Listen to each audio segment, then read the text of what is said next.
म र मेरो श्रीमान जाँदैछु जागुनमा किनभने मलाई नि एउटा दुईटा सामान लिनु थियो त्यही हुनाले नानी केटाकेटीलाई घरमै राखेर म र मेरो श्रीमान जाँदैछु जागुन अनि जागुन पुगेपछि फर्स्ट हामी गयो एटिएममा अब सामान लिन्छु तब पैसा त चाहिन्छ नि होइन गाइस अनि एटिएममा गएर पैसा निकाल्यौँ अनि पैसा निकालेर हामी आयौँ दोकानमा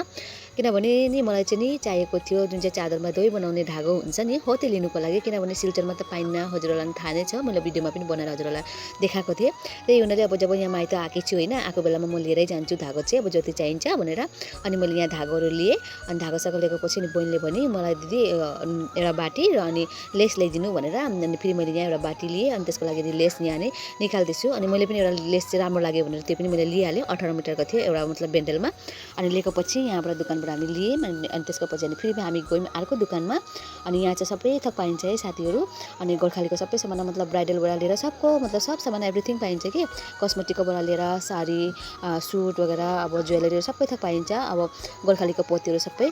अनि म पनि यहाँ पनि आएको थिएँ दुईटा सामान लिनुको लागि अनि मेरो पछाडि हेर्न सक्नुहुन्छ साडीहरू पनि छ कति राम्रो राम्रो अनि त्यसपछि यहाँबाट पनि मैले एउटा दुईटा सामान लिएँ अनि एउटा दुईटा सामान लिएको पछि अनि फेरि म घरतिर अब जानुको लागि निस्क्यौँ अनि त्यसपछि हेर्नु न कस्तो गरम थियो नभन्नु न एकदम टन्टन घाम दिएको थियो अनि मेरो हातमा पोलिथिन थियो अनि एउटा हातमा थियो मोबाइल अनि मैले भने मेरो श्रीमानलाई हजुरले नै लगाइदिनु मलाई हेलमेट अनि हेलमेट लगाइदिएको पछि अनि हामी अब लाग्यौँ फेरि अब घरतिर जानुको लागि अनि घर पुगेपछि गाइस धमाधम कपडा सपडा मतलब जति लिएको थियौँ त्यो सब बेगहरू राखेर अनि म र चाहिँ फेरि निस्क्यौँ सानीमा घरतिर जानुको लागि मेरो श्रीमान त अगाडि नै पुगिसक्नु भएको थियो नानी केटाकेटी लिएर किनभने खाना खान इन्भाइट गर्नुभएको थियो अनि हामी चाहिँ आइपुग्यौँ यहाँ सानीमाको घरमा अनि यो चाहिँ कान्छी बहिनी हो अनि त्यसपछि यहाँ हुनुहुन्छ हाम्रो सानो हो हजुरलाई चाहिँ मैले पहिला नै इन्भिटेसन गराइदिएको थिएँ होइन अनि त्यसपछि यहाँ हुनुहुन्छ हाम्रो कान्छी सानीमा हजुरले भेट भएको थिएन पहिला चाहिँ अहिले तपाईँहरूसँग भेट गराइदिएँ अनि यहाँ चाहिँ हुनुहुन्छ मेरो सानीमा हजुरलाई थाहै नै छ अनि उहाँ चाहिँ सानीमाको छोरी ठुलो छोरी र अनि छोरा अनि हामी घरमा आइपुग्यौँ एकछिन यति हतार हतार आएको नि गाइस नभन्नु अनि यता चाहिँ मेरो साथी उता माइली सानीमा अनि सानीमाको छोरी हामी सबैजना अनि यो चाहिँ मेरो